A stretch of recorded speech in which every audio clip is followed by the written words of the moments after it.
We want to empower a generation of Maasai women so that they can have economic independence. By educating women, we are actually educating the whole community. My dream is becoming a doctor. By studying that, I'm sure I'm going to benefit many people, including my family and myself and my nation. The funds that are contributed to this program go directly to educating Maasai girls. The Maasai Girls Education Fund is a very unique model. There are some beautiful aspects to the Maasai culture that we could all benefit from. The future of the Maasai Girls Education Fund looks really, really bright.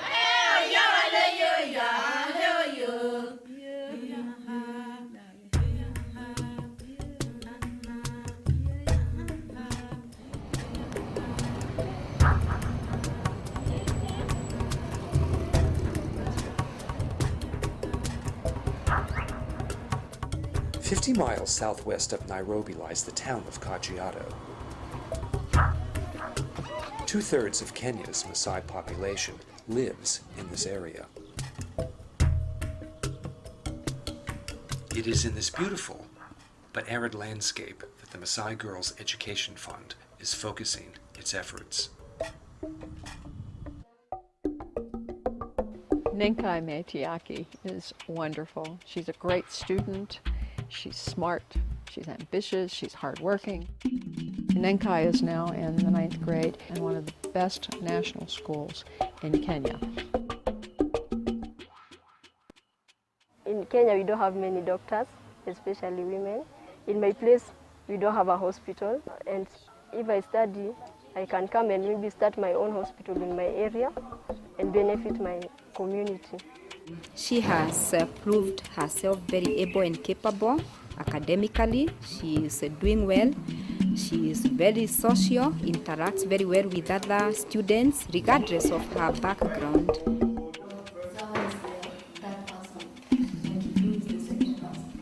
When I came to this school, I decided to take swimming, though according to I don't know why, but most Maasais don't take swimming. I mean, people just believe it's not, they don't like stuff like water, but yeah, I decided to take it, though I find it very difficult, but I'm learning how to float and I hope that I'll be good soon.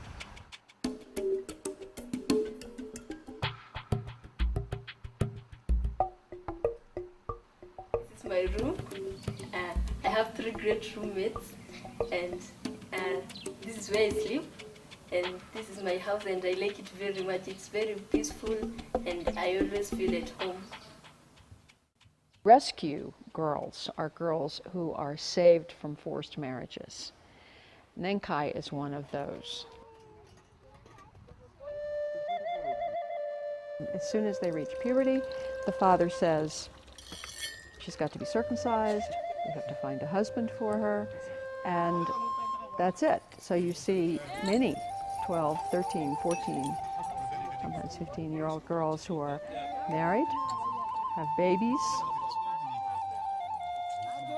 It's an investment. They're married to whoever can provide the biggest payment to the father.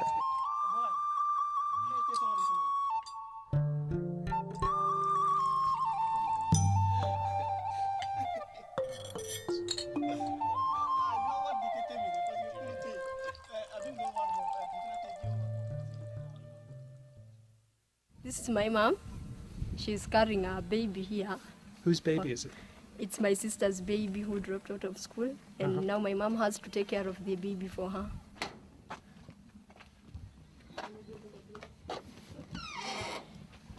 I left home when I was around 8 years old. This is where I stay. When it doesn't rain like now, sometimes we have to go so far looking for water, and we put it in jerry cans and we carry it, and sometimes it's very far, it's tiresome, but it's our way of life. At the gate, we are already home. Oh. So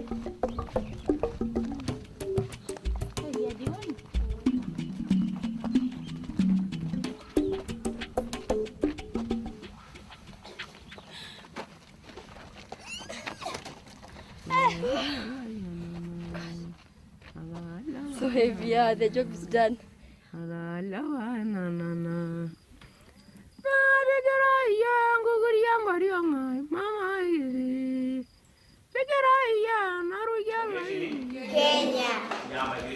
One important thing to keep in mind is that in the Maasai Girls Education Fund, a small amount of money in the United States can go a long, long way in putting just one girl through school. When I say uniform, you need to buy shoes, you need to buy socks, you need to buy 2 sweaters, 2 dresses, underpants, everything in order to get a girl dressed to go to school. And that costs about $80 a year, which is not really much, but it's a whole lot to somebody who's living in rural Kenya.